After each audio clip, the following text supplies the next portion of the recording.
Hello everyone and welcome to my channel. Today we're going to be painting up the Patriarch from the Genestealer Cults. Now I've already done one of these in the past, but there was different methods using oils and stuff like this. Now I'm going to try to flex a little bit, testing out these new brushes and stuff. So I'm going for a more highly detailed model. And these are all the paints I used throughout the entire process. Some I didn't show, like for doing like small details of the Space Marine helmets and stuff.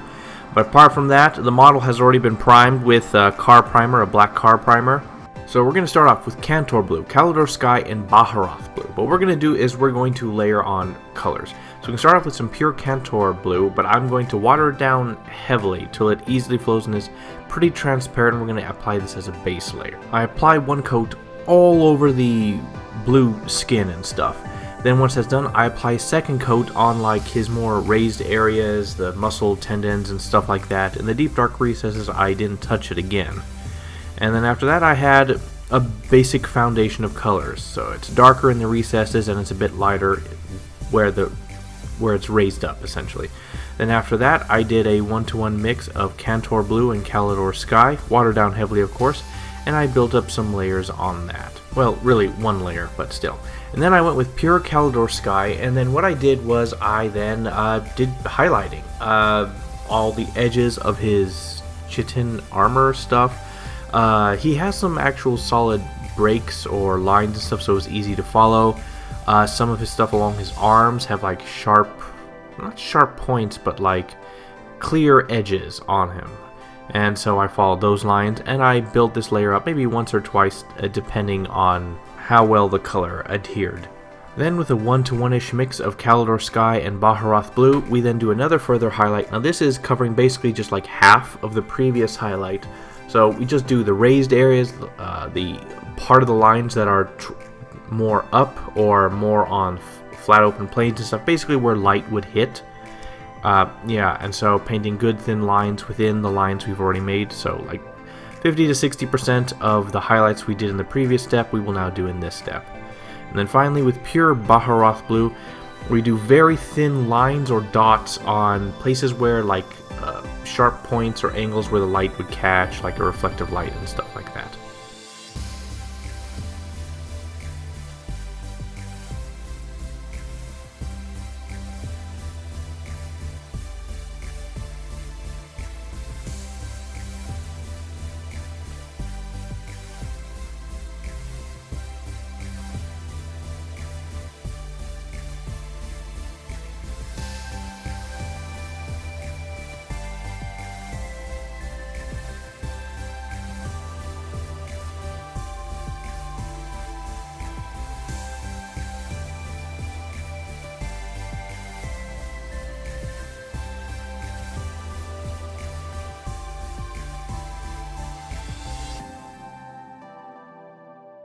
Alright, now with Cantor Blue and Corvus Black, we're going to do a 1-to-1-ish mix of all of them together, and then we're going to water it down heavily and make it into a very thin wash.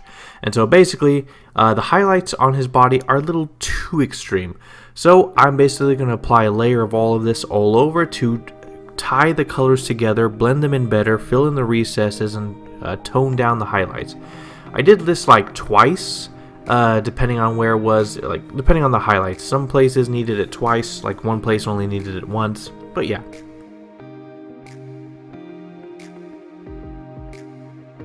Alright, with Xerxes Purple, Genestealer Purple, Daemonette Hide, and Pallid Witch Flesh, I'm going to paint his, pink skin flesh thingies. So I start off with Genestealer Purple all over on all his joints, or no, his hands, his face. We're going to focus on the face and head later, but basically the places between his arms, his hands and feet, and basically that. And then I realized Genestealer Purple was the worst color for this, and then I repaint everything that I just did in Daemonette Hide. And so the overall plan on this is I'm trying to flex and do good detail, but I want it to be smooth. This isn't texture like a cloth or anything, so I'm going for straight lines and smooth transitions. So I'm going to do a mid-color of Daemonette Hide, and then paint in the depth or shadow of Xerxes Purple, and then re-highlight with a Pallid Witch Flesh mix. So that's basically what I do. Daemonette Hide's flat base, I paint in the Xerxes Purple into the shadows, water down a bit so it flows better, And then after I painted the shadows, I then took a mix of Daemonette hide and powdered witch flesh, sort of 1-to-1-ish a little bit. I can't recall. And then I just basically highlighted all the sharp lines, the knuckles, painted lines along the knuckles and joints and stuff like that, and basically covered everything. And once I had a good solid color, I then took Xerxes purple again, watered it down until it was a wash, and then applied it all over. And so it would basically help smooth the transition better and tie the colors together. You can do this once or twice. It really depends on like how much you watered it down. But basically I applied one layer all over to help tie them over, and then I applied a second layer into the shadows and stuff to add a darker there. Then I went back with my powdered witch flesh and Daemonette hide, and then re-highlighted the most raised knuckles, lines, and stuff like that. Now, with a vast majority of the painting and work done, yeah, you're lucky it's in a video format, it took a long time to highlight everything. I'm going to do something I normally don't do. I'm going to assemble the model fully. So here's the thing. The model is highly detailed and I put a lot of work into it, but I can't really store it in any good way without scraping it here and there. And so I decided to assemble it fully, which had some negatives, but I was able to work around it at this point because it just better preserve the model and stuff. And the spikes haven't been painted yet because they'll probably be one of the last things painted, but I fully assembled the model at this point for ease.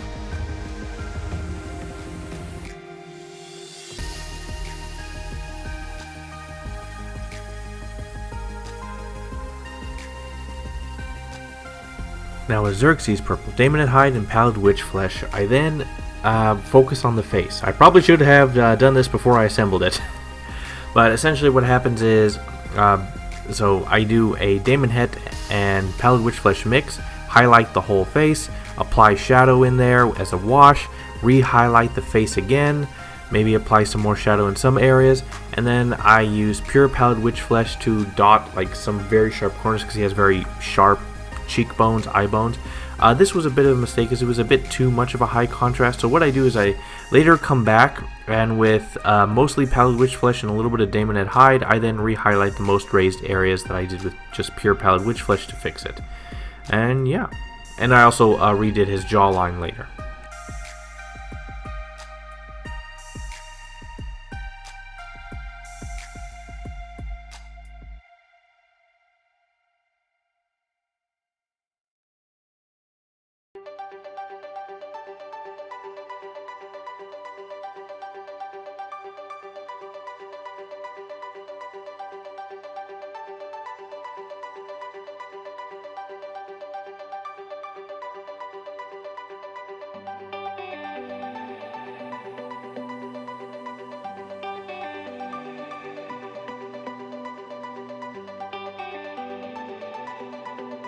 Alright, with Corvus Black, Dawnstone, and Administrative Gray, we are going to paint, all his spikes and horns and nails. So basically, Corvus Black all over as the base coat. Then we're going to do a 1-to-1-ish of Corvus Black and Dawnstone. We're going to cover basically like half the horns going up, a nice transition. There will still be some of the pure Corvus Black where it reaches into the, or connects with the body, or crevices on his spikes. Then with pure Dawnstone, we're going to apply it onto the edges and sharp sides of his spikes. His nails basically has 3 edges on them, paint each of the edges and stuff. And then with Dawnstone Administrative Gray, we paint the very highlight edges of each of these spikes. And then finally pure Administrative Gray on the very tips of each of his spikes and nails.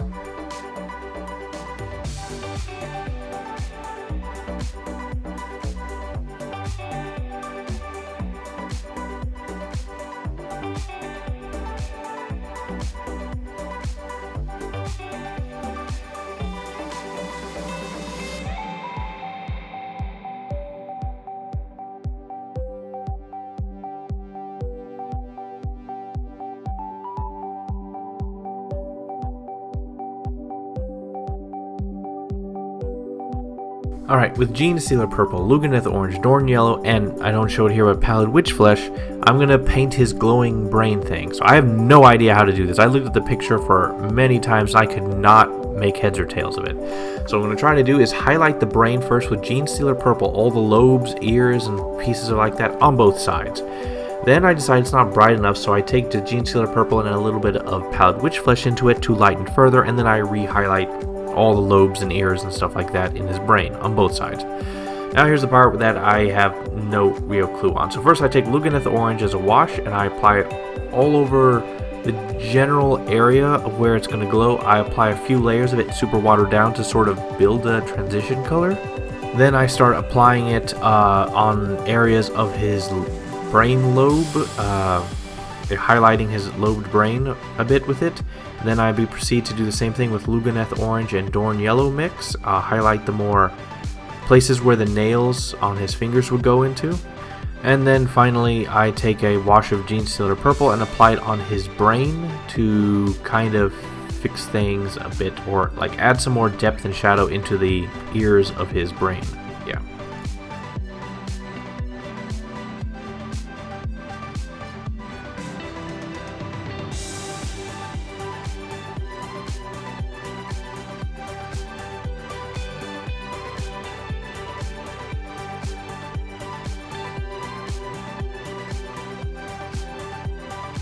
Alright, I'm going to try something. I'm going to take AK Interactive Ultra Matte Varnish and Army Painter Anti-Shine Matte Varnish. So essentially, I like the somewhat matte, somewhat shiny look that the body has from just the paints and the layers. So I'm going to apply AK Interactive with a little bit of water to get rid of the whitening effect and apply it all over as a base layer for protection. Then I'm going to take the Anti-Shine Matte Varnish, because it's a lie, it actually does have plenty of shine. I don't know why they call it that. Essentially, I take that and I water that down heavily, and then I apply it all over the body as well to try to develop a slight reflective sheen onto it to maintain that appearance. And so basically with the AK Interactive, basically for its protection abilities, and the anti-shine is a thin layer to kind of bring back the patina or the shininess that it originally had. It actually works pretty well. Water it down a bit more maybe, and I can apply multiple layers of this to get it just right. But it seems to have a decent protection, because I accidentally dropped it a little bit here and there, and it maintained its paint, and has the nice shine that I want. Alright, with Dawnstone, Administrative Grey, Corvus Black, Xerxes Purple, Pallid Witch Flesh, and Daemonid Hide, we're going to fix some more details. So first, with Corvus Black, we're going to paint his teeth black. Then we're going to cover like 60% of each of his teeth with Dawnstone. Then we're going to apply Administrative Grey to the very tip and top line of each tooth. Then, with Xerxes Purple, we're going to apply it into the recesses and folds of his tongue. He has like under his tongue, the folds on top of his tongue, and on the side of the tip of his tongue. Yeah. And then with Daemonid Hide and Pallid Witch Flesh, we're going to paint some solid lines along the tips of his tongue, along the sides and edges of his tongue. Not sharp lines, but close to it on his tongue. Yeah.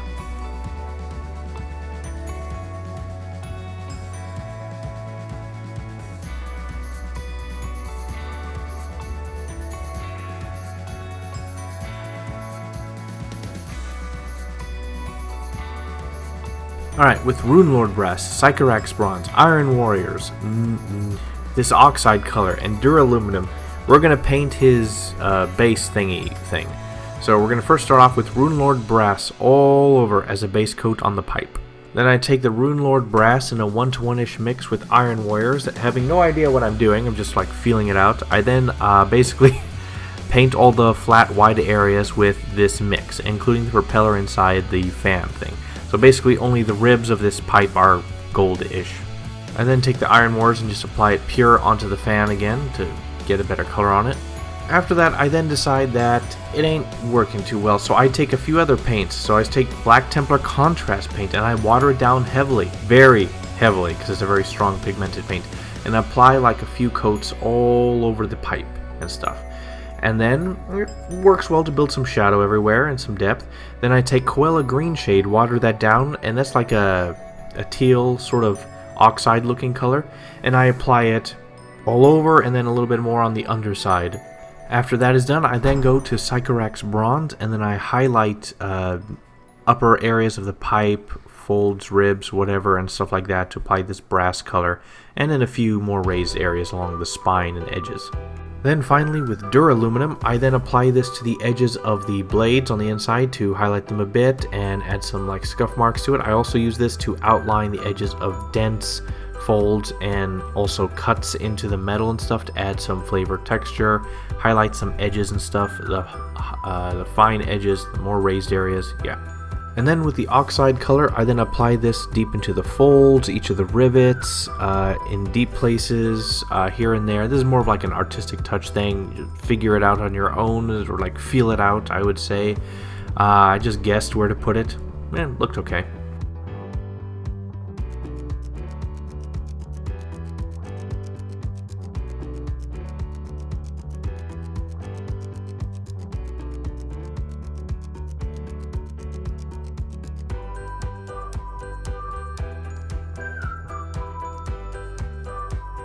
And now with Lauren Forest, Koala Green Shade, and Nurgling Green, we're going to paint these slime sticky things. I don't know. So we can start with the base layer of Lauren Forest all over these things. Then I'm going to apply a layer of Koala Green Shade as a base layer. Then I'm going to re-highlight the whole thing with Lauren Forest, covering like 50 to 60% of it. And I don't really know what I'm doing. I'm just feeling my way through here. And then I take Nurgling Green and I highlight the fine edges of everything again. And once that's done, I go back with Koala Green Shade, water down a bit, and I apply it in where I would assume the shadows or the more dark areas are to make it more natural flowing from a bright green to a dark green in the shadows. Yeah.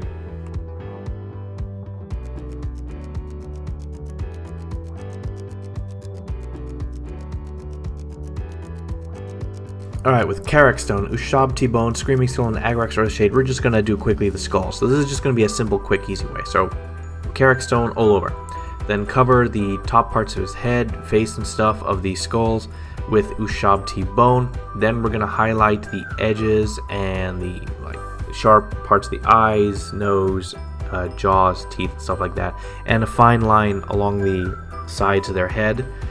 And that's pretty much it. And then take Agrax Earthshade, water it down a lot, and I end up applying around 2 coats of it because of how watered down I was. And yeah, it was just fine, quick, and easy.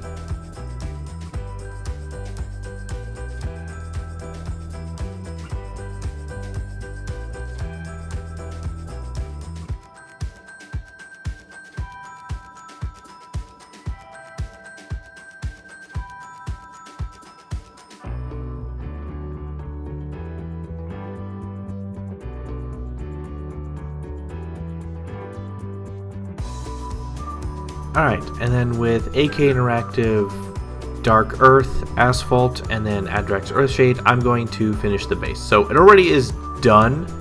The base is already done, but like the pipe to the base that I already pre-done is not well done. So basically I'm going to take asphalt and I'm going to apply it, just load it onto the area where the dirt and pipe stuff would meet. Then I rapidly dry that with a hairdryer. Then I take a brush and a little bit of the asphalt again, and I brush it on instead of just letting it drop on and fill in the area, and this creates a rough texture. I then rapidly dry that with a hairdryer, and once that's done, I take Dark Earth and apply it in random places to add some texture and more detail to it. And then I take Agrax Earthshade, water it down a little bit, and then I apply it all over what I have just done, and that'll help it blend in with the ground around it.